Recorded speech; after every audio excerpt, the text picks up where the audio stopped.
Hello, my name is James Ho, and this is my exploratory project, Step 6. So, China is a place well known for its varying cultures, technologies, environment, and people. These are the characteristics that make up its entire being, showing the best and the worst of the country. Another well known fact about China is its high pollution levels in populated areas. For this project, I will cover this inequality and the effects of it.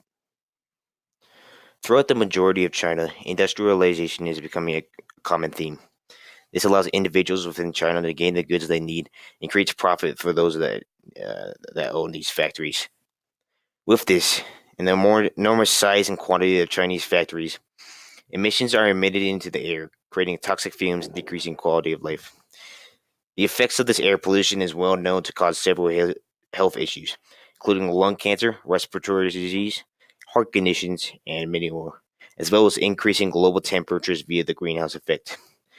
The levels of pollution can be envisioned with the following table, showing a scale of pollution and their effects.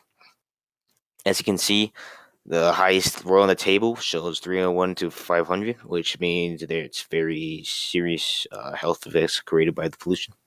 So, considering the highest level red within China is 755, well past the hazardous row on the table, it can be reasonably assumed that pollution is commonly and deadly in China. Not only is there pollution within China, but there are several other types, such as water pollution, in which waste is dumped into rivers and oceans. Now, you may be asking, what does pollution have to do with anything with inequalities? Pollution is a perfect representation of the wealthy taking control and being advantageous over lower classes. Many of the wealthy have clean homes where they do not have to be exposed to the polluted air and can have access to pure water sources, all the while creating profit from the pollution they create. On the other hand, the poor are forced to live within a polluted environment, being constantly exposed to toxic fumes, poor living conditions, and polluted water. This is the exact reason why we as individuals should care about pollution within China, as it affects innocent individuals whose only purpose is to survive in the disadvantaged realm of the wealthy. The health effects of pollution kill thousands each year within China alone. It can be almost considered murder from the corporate Chinese people. We, as American citizens, must prevent these levels of pollution from rising from our own country, one whose conditions are starting to look similar to those in China from large cities such as Los Angeles and New York City, as well as stopping it within China.